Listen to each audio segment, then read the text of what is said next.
வணக்கம். நம்ம இன்னைக்கு ப்ரெசன்ட் பர்ஃபெக்ட் டென்ஸ்ல ஃபோர்த் யூஸ் பார்க்க போறோம். 4 யூசஸ் இருக்கு.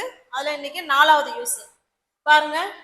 இது நவ் 2025 2015 பாருங்க. பாஸ்ட்ல ஒரு விஷயம் ஆரம்பிச்சு இப்ப வரைக்கும் இன்னும் கண்டினியூ ஆகிட்டே இருக்கு. இவ்வளோ வருஷமா அப்படின்னு அந்த பீரியடை மென்ஷன் பண்ணி சொல்றோம்ல, இவ்வளோ வருஷம் அப்படின்னு. அப்ப நம்ம இந்த ப்ரெசன்ட் பர்ஃபெக்ட் டென்ஸை பயன்படுத்திக்கலாம். இப்ப பாருங்க, நான் 10 வருஷமா இங்க வேலை பார்க்கறேன், இல்லை நான் 10 வருஷமா இங்க வாழ்றேன் அப்படின்னு அந்த அந்த பீரியடை தானே சொல்றோம். 10 வருஷமா, அப்ப அந்த பீரியடை சொல்றோம். இப்ப பாருங்க, I have worked here I have worked here for 10 years. இங்க நான் 10 வருஷமா நான் வேலை பார்த்துக்கிட்டு இருக்கிறேன் அப்படின்னு சொல்றோம்.